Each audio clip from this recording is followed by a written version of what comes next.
Munggo with sotanghon. Yan, hello guys, for today's video is magluluto tayo ng munggo with sotanghon. So ayan, maglagay tayo ng olive oil. Konti lang. Pasensya na, naiba yung process ko. Naisip yung kasi ko. Ayan. Galing sa hospital, ito nga pala. Ayan, igis ang chicken. Ayan na, chicken cube. Tapos asin. Paminta. Garlic powder. Doon. Ilagay ang onion.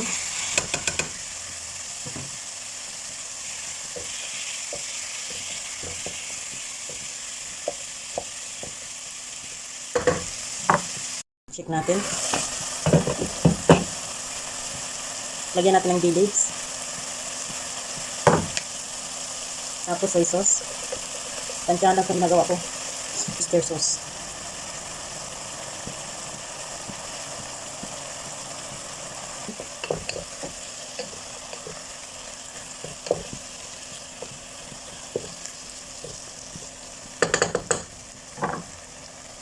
So, takpan muna natin. Yan, check natin.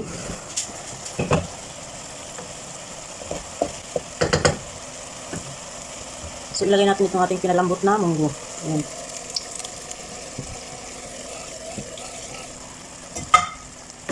Pinalambot ko na siya dati.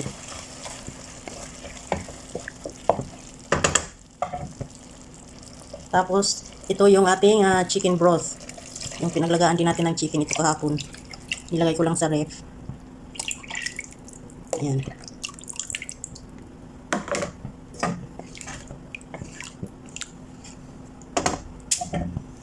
So, takpan lang natin. Hintayin natin na kumulo bago natin ilagay yung sotanghon. Ayan, check natin.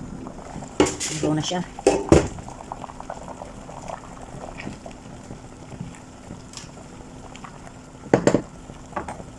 So, ilagay na natin itong dalawang bugkos ng sotanghon. Ayan.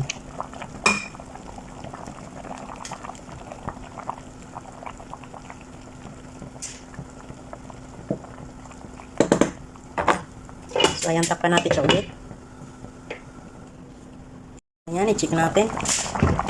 Wow. Ayan. Sarap.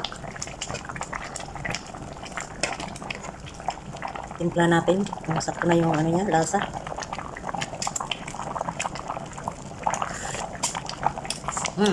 Tama lang guys. Sarap.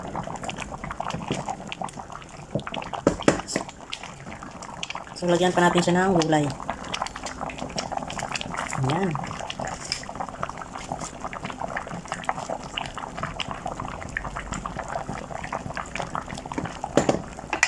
So, takpan natin ulit. Ayan, check natin siya ulit. Ayan na, ang bango.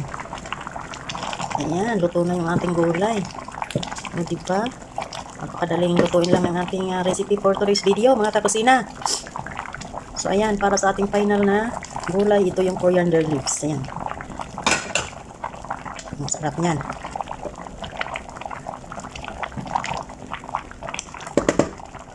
So, at ayan na yung aking munggo with sotanghon. Ayan, sariling version ko lang yan, mga kakusina. Diba?